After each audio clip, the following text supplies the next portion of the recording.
Good morning. I am Ryan Clifton Bowling. I want to get right down to the news. I was reading an article from the USA Today in reference to the FDA, Food and Drug Administration, that says that they're going to allow women who want an abortion to get the abortion pills through mail now and make it permanent, from what I understand. You'll be able to get abortions through taking the pill by mail. They won't have to go in person to do this. Now, this article is about 5 minutes, so I'm going to just read a small portion of the article so that you can get a kind of like a gist of what it's about. And then when I'm completed with it, I'm going to give you my opinion, but I want to give you a little history about a lady who actually founded Planned Parenthood. And I'm going to show you who these abortions affect the most negatively. So I want to read a portion of this article and then we're going to get right down to it. And this, once again, is from the USA Today. And it's entitled, FDA makes abortion pills permanently available through mail and telehealth by removing in-person restrictions. The FDA, since first approving medical abortion in 2000, has required an in-person doctor's visit before prescribing the so-called abortion pills. The Food and Drug Administration said Thursday that it would permanently remove a key restriction on medication used to terminate pregnancies, allowing so-called abortion pills to be available by mail and prescribed through telehealth medical consultants. The FDA has temporarily allowed the medication to be available in such methods after a federal judge ordered it due to the COVID-19 pandemic. Here we go with the COVID-19 situation and concerns about virus exposure in healthcare settings.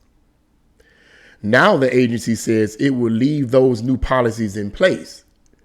Get this now, a key move by the Biden administration, here we go, as the Supreme Court considers monumental cases that could limit abortion rights across the country. The FDA, which first approved medical abortion in 2000, had always required the pills could only be prescribed after an in-person visit with a doctor. Women who are up to 10 weeks pregnant could receive the medication.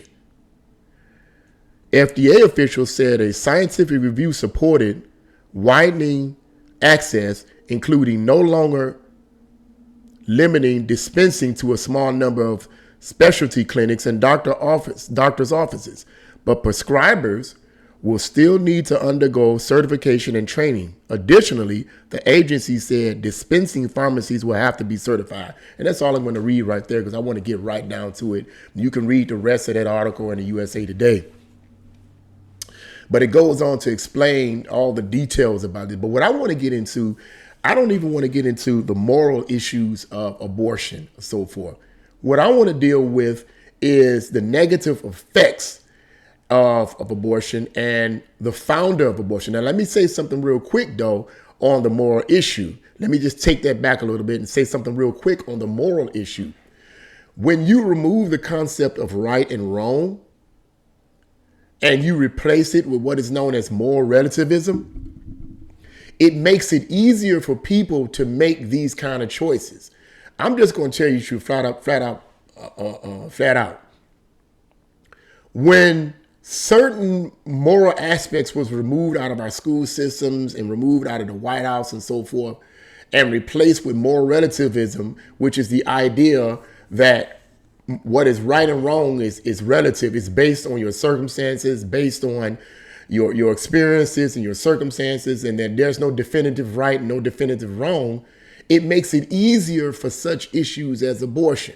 Now, most of us already know that abortion was legalized in America in 1973, and it was called Roe v. versus Wade, or Roe versus Wade.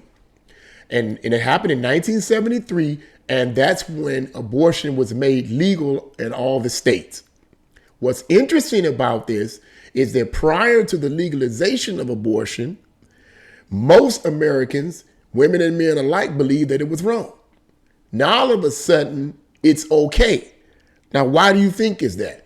The reason for that is because you had progressive politicians and liberal intelligentsia. They're supposed to be so intelligent, right?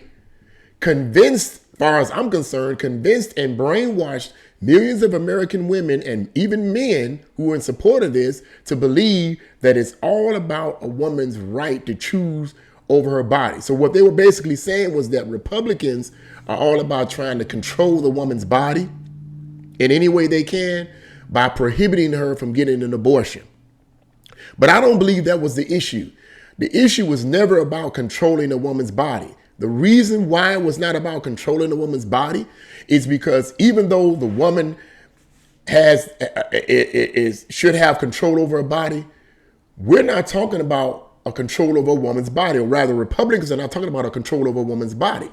They're talking about the body of that child in the woman's body. Okay? We're not talking about having control over your body. Because you have a living life in you. That's what the issue is all about. Now, I'm just wanted to bring that out in terms of the issues of right and wrong. That when that's removed, then it's easier to justify these type of things, these type of actions. Every action has consequences, whether they be good or bad. If it's bad, it's going to have bad. If it's bad actions, it's going to have bad consequences. If it's good actions, it's going to have good consequences. Ever since 1973, when abortion was made legal in the states, up until now, over 60 million babies have been aborted. Now you may say, okay, that's terrible, but that's abortion. It's a woman's right. Okay, really? Okay, well, we're going to get into something further. Unfortunately, I have to deal with this on a racial element. First, I want to talk about a lady by the name of Margaret Sanger. Some of you may or may not have heard of her. Margaret Sanger was a socialist eugenist from the 1920s and the 1930s. She was a eugenist, was someone who believed that certain races should not be allowed to live and certain races should be allowed to live. So what a eugenist believed in was making sure that the right genes were initiated or basically bred within certain ethnic groups. She believed that certain people should be born and certain people shouldn't be born. One of these groups and she wasn't the only eugenist. There were many of eugenists who believed the same concept, the same ideology. This was during the 20s and the 30s. She was also a racist. And she believed that certain ethnic groups shouldn't be around.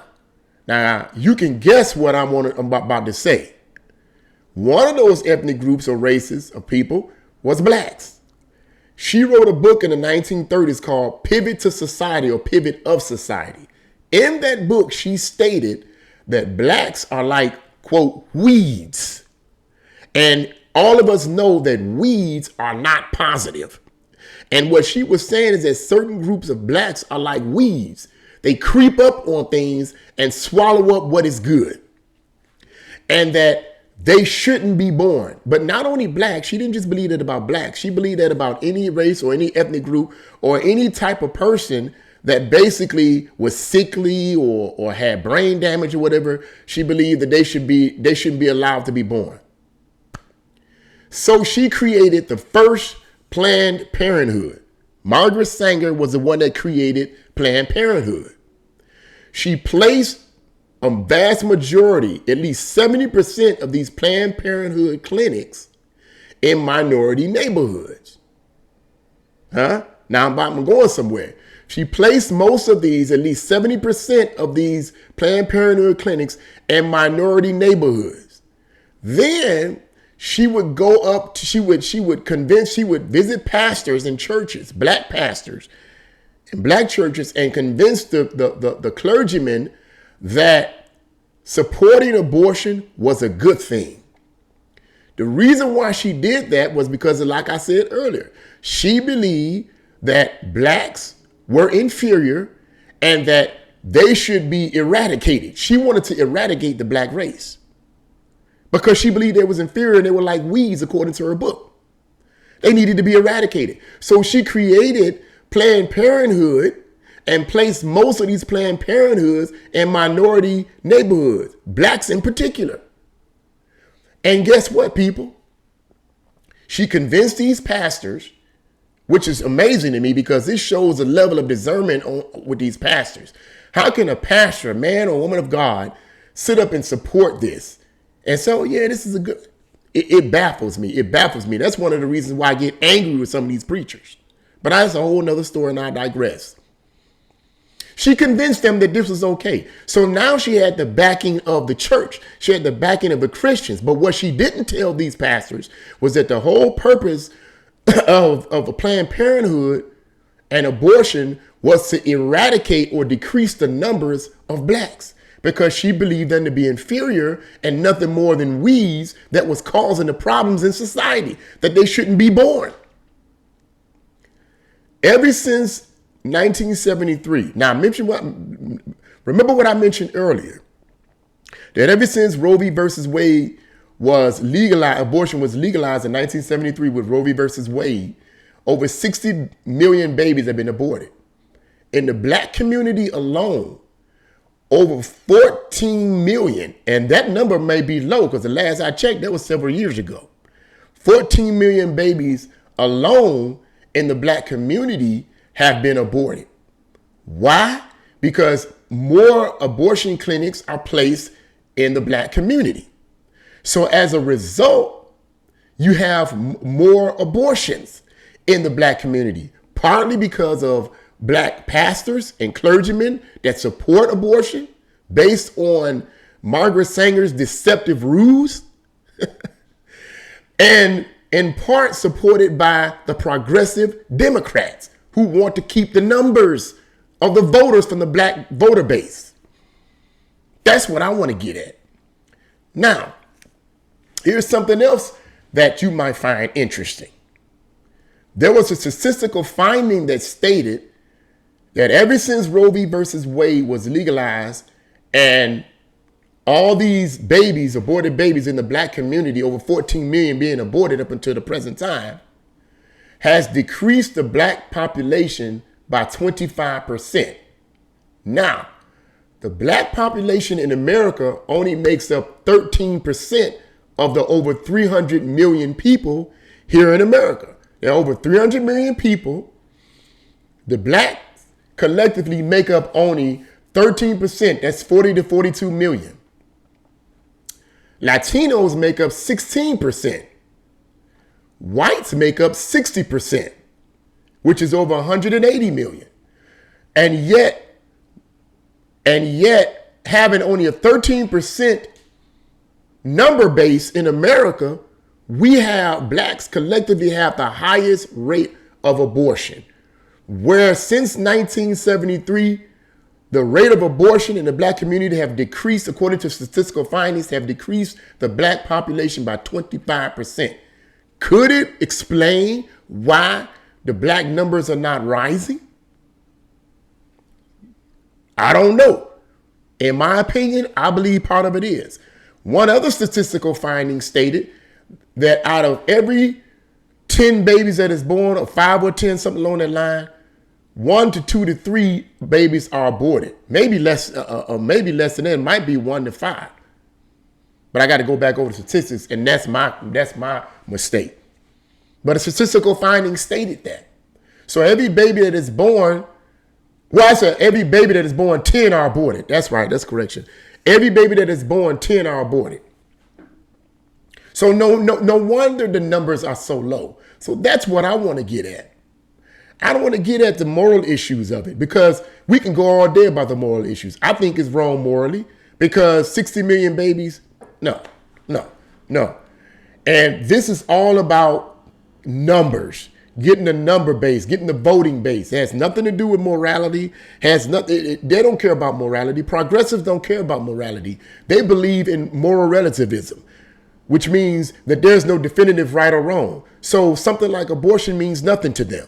It means nothing to them. What matters to them is the voter base. And how do they get the voter base? They deceive millions of American women into believing that it's all about your body. It's all about having the right to control your body and using the Constitution to justify that. Constitution ain't said nothing about that. And I'm pretty sure the founders who framed the Constitution wasn't thinking about that. Well, you know what? I think, a woman should have the right to take a baby's life in her stomach. And we're going to put that in the Constitution. Come on, man. Let's stop trying to use the Constitution to justify immorality. Okay? Immorality or right and wrong matters, as far as I'm concerned. Because what is right, when you follow that path, you get good results. What is wrong, when you follow that path, you get bad results. That's why it matters. Moral relativism says, well, it doesn't matter really what. It's just what's right for you is right for you. What's wrong for you is wrong for you. There's no absolutes. When you have a system like that, then people's moral sense of right and wrong becomes corrupt. And they think that certain things are right, while the vast majority of people think it's wrong. And they'll do it. There are a lot of people right now that think it's okay to rape somebody. That it's okay, no big deal. It's okay, no big deal. No big deal to kill. No big deal. It's no problem. No big deal to rape children. No big deal. You got groups right now that are fighting for the right for consenting adults to engage in sexually explicit activities with children. You have groups that are actually pushing for this because of moral relativism. Because there's no definitive right or wrong. This is what this type of stuff leads to, but it's a whole nother story. But I just wanted to bring that up and mention that. So the FDA have done this, and what do you guys think about this? What do you think? Do you think this is a good idea? What are your views on this? Please leave your comments in the comment section below. If you like this video, press the like button, share this video, and subscribe. God bless you all, and see you again.